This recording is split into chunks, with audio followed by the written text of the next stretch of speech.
এই আপনাদের এখানে মারা গেলে কেউ মসজিদের মাইকে অ্যানাউন্স করে? করে? করা যাবে কি যাবে না ফতোয়া আমি দিচ্ছি না, তবে একটা কথা বলে রাখছি, যে লোক নিজে অ্যানাউন্স করে, কে করে? মুয়াজ্জিন। কে করে? অনেকেই করে। যারা যারা করে এদের যে কিয়ামতের দিন কি সাইজ করবে আল্লাহ আল্লাহ ছাড়া কেউ জানে না। তার যুক্তি আছে পিছনে, আপনি দাঁত বার করে হেসে দিয়েন না, তার কথাটা আগে শুনুন, তারপর কথা কমপ্লিট করতে দেন। যে লোক হেঁকেছে, যে লোকটা হেঁকেছে মসজিদের মাইকে, তার যে কিয়ামতের দিন কি হবে তা আল্লাহ ছাড়া কেউ জানে না। কেমন হবে? যে লোকটা হাঁটছে, আমাদের গ্রামে আশরাফুল মারা গেছে, আলহামদুলিল্লাহ জানাজা হবে বল খেলার মাঠে, দুপুর 2:20 সবাই ওখানে হাজির হবেন।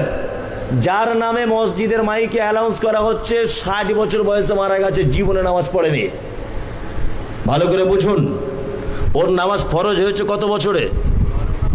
তার 10 বছরে। কত বছর?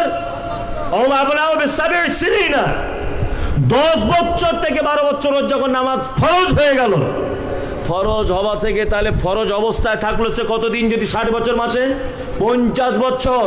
50 বছর মসজিদের মুয়াজ্জিনের মাইকে আজানকে অপমান করেছে, মসজিদে যায়নি। এই বদমাশ লোকটা মারা গেল, আর মসজিদের মাইকে তুমি টুপি পরে হাঁটতে চলে গেলে। মসজিদের মাইক কি চানাচুরওয়ালার মাইক নাকি? 50 বছর লোকটাকে মুয়াজ্জিন ডেকেছে মসজিদের মাইক থেকে, মসজিদে এসো, মসজিদে এসো। ও টাইম পাইনি, আর ওর মতো একজন বেনামাজি মারা গেল, আর মসজিদের মাইকে হেঁকে দিতে হবে?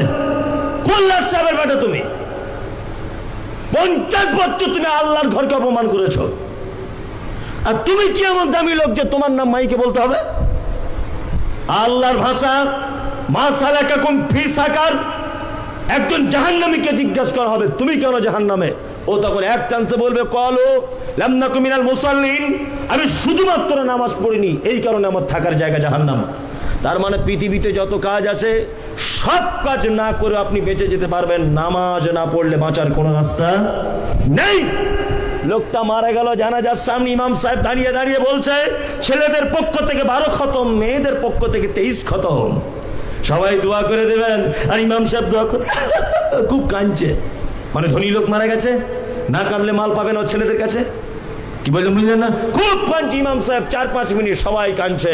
ইমাম সাহেব তুমি যদি কিয়ামত হওয়া পর্যন্ত দাঁড়িয়ে থাকো ওই লোকটার লাশ সামনে নিয়ে, আর আল্লাহর দরবারে যদি দোয়া করতে থাকো, আর ওর নামে যদি 100টা খতম যদি তখন দেওয়া হয়, আর 1 লক্ষ বার যদি তার জন্য দোয়া করা হয়, তবুও সেই লোকটাকে জান্নাতে যাওয়া যাবে না, কোন রকমের চান্স নেই।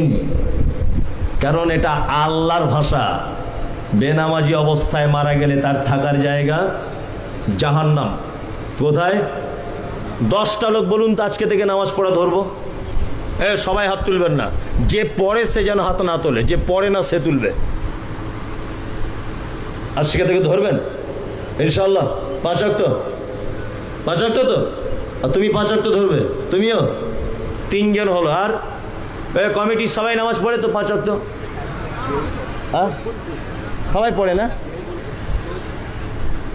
তাহলে তাহলে জলসা এই পর্যন্ত শেষ, বাড়ি চলে যান, আমিও চলে যাই। এ তো মানে চালাকি চিটিংবাজি ছাড়া আর কিছু নয়।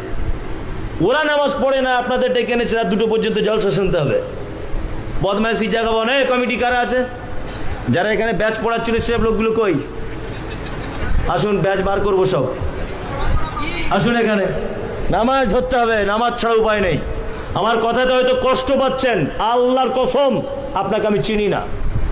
আপনার জমির পাশে আমার জমি নেই, আপনার মেয়ে আমার ঘরে নেই, আমার বেটি আপনার ঘরে নেই যে প্রতিশোধ নিতে এসেছি। আপনি আমার দিনী ভাই, আপনি ভুল পথে চলছেন, আপনাকে সংশোধন করতে দিতে এসেছি। কোনো রাগ নেই আপনার সঙ্গে আমার, আপনাকে আমি সংশোধন করে দিতে এসেছি।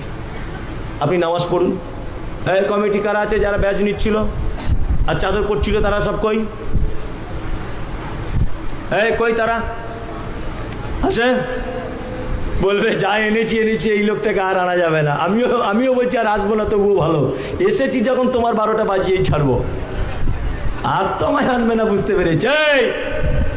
নামাজ ধরে নেন, নামাজ ছাড়া জান্নাত যাওয়া যাবে কি? না